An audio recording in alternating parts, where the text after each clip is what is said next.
the whole point of this video is death and grief again. At the beginning of last year, I went to Alaska last year as a seasonal worker, and it was one of the hardest, fulfilling, that word is not fulfilling, Sadies, but it was truly one of the hardest, most amazing experiences I've ever had, because it showed me what I'm made of, that I can do hard things, and I also just got to experience a different world, many people.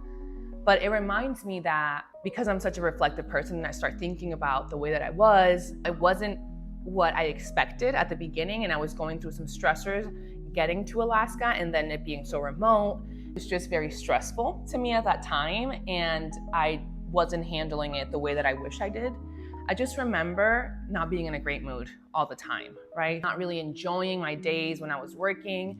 I did get to meet some amazing people. And the whole point of this video is death and grief again. And I know I talk about that a lot. And I think that I used to believe that I was a very weak person and that I couldn't handle death, but I've come to realize that I'm very okay with speaking about it, and I'm very aware that it is a condition of our lives, that we will all encounter death at some point in our lives. And I say all this to say that while I was there, we had a coworker pass away very tragically, very unexpected, right towards the end of the season.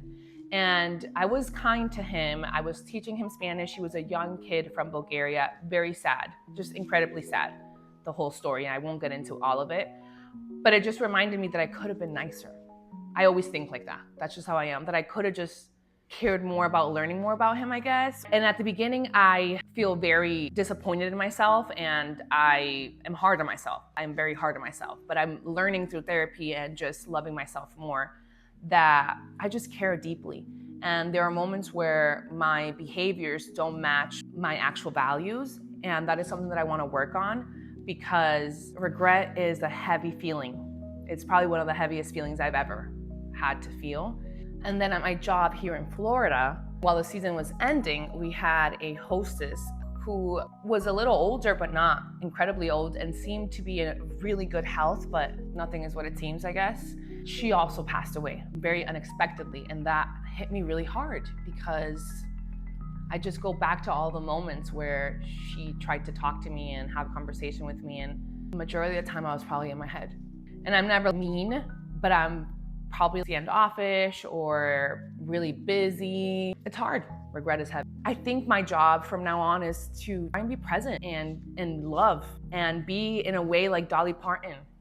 Feel inspired by her life and by how she loved and how she cared about people and how she made people feel like they belonged and like they are important and they are appreciated and like they are valued.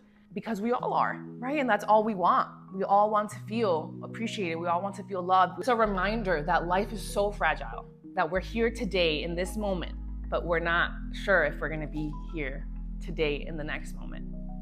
And it's so important to just love and care and say what you want to say and be there for people and hear people out and try to get out of your head sometimes and be more present and not always look at the negative, because then when you're just focusing on the negative, it's just a cycle of being in a bad mood, not wanting to talk to anybody. It's just not good.